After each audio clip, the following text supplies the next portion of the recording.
Le Seigneur soit avec vous. Évangile de Jésus-Christ selon saint Jean.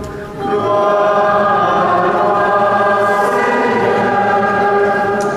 Au chapitre 17e, en ce temps-là, les yeux levés au ciel, Jésus priait ainsi: Père, Saint, je ne prie pas seulement pour ceux qui sont là, mais encore pour ceux qui, grâce à leur parole, croiront en moi.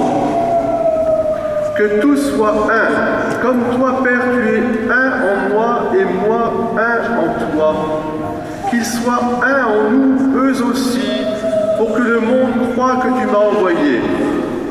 Et moi, je leur ai donné la gloire que tu m'as donnée, pour qu'ils soient un comme nous sommes un, moi en eux et toi en moi, qu'ils deviennent ainsi parfaitement un, afin que le monde sache que tu m'as envoyé, que tu les as aimés comme tu m'as aimé. Père, ceux que tu m'as donnés, je veux que là où je suis, ils soient eux aussi avec moi, et qu'ils contemplent ma gloire, celle que tu m'as donnée, parce que tu m'as aimé avant la fondation du monde. Père juste, le monde ne t'a pas connu, mais moi je t'ai connu, et ceux-ci ont reconnu que tu m'as envoyé. Je leur ai fait connaître ton nom, et je leur ferai connaître, pour que l'amour dont tu m'as aimé soit en eux, et que moi aussi je sois en eux. Alléluia.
Mais le vêtement blanc.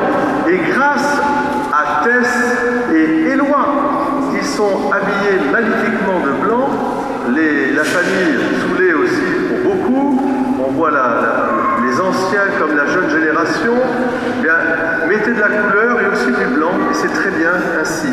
Qu'est-ce que c'est que le vêtement blanc dont parle justement l'Apocalypse? Et c'est le vêtement que vont revêtir Tess et Éloi, c'est le Christ lui-même. C'est lui qui sauve et qui permet à notre humanité de se retrouver au ciel.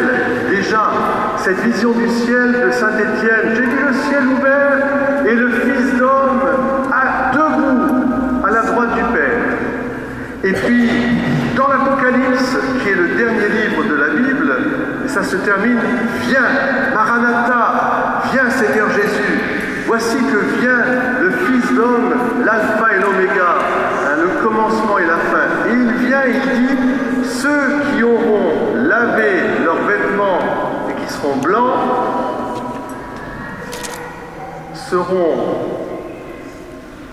pourront manger l'arbre de vie.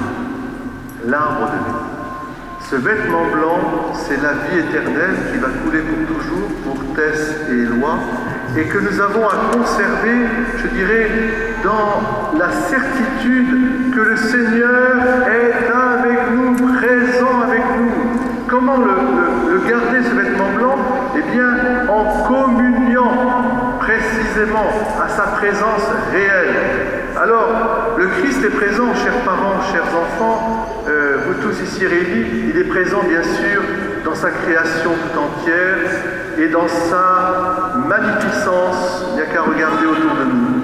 Il est présent plus profondément encore dans l'homme et la femme qu'il a et dans ce mystère de la famille, qui est sa présence, sa bénédiction. C'est pour ça qu'aujourd'hui, on est très heureux de vous accueillir pour ce baptême, parce que ça nous redit la présence du Seigneur devant les enfants, devant ce mystère de la vie qu'il nous faut porter toujours.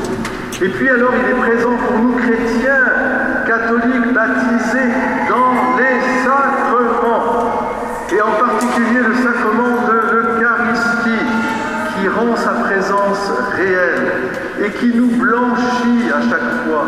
Nous tous qui sommes pécheurs, nous avons besoin d'être sauvés par le Christ, revêtus par ce vêtement blanc.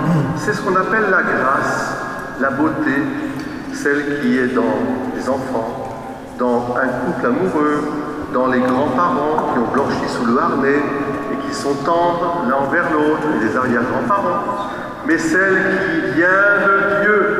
C'est Dieu lui-même au commencement. C'est lui qui a envoyé son Fils pour nous revêtir de ce vêtement pour que nous puissions manger l'arbre de vie qui était interdit à nos premiers parents blessés par le péché. Alors je vous invite aujourd'hui à revêtir vraiment ce vêtement blanc au fond de votre cœur, à le nourrir par la présence eucharistique. Et entrez, vous êtes les bienvenus.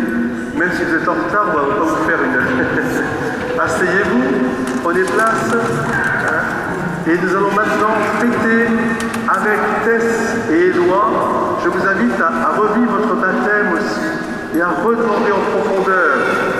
Nous avons besoin de l'essentiel, de l'éternel, de ce qui n'est pas passager. Nous avons besoin de la vie qui ne finit pas. Chers frères et sœurs, en ce dimanche, soyons des femmes et des hommes revêtus de ce vêtement blanc et sachons remercier le Seigneur. Je veux chanter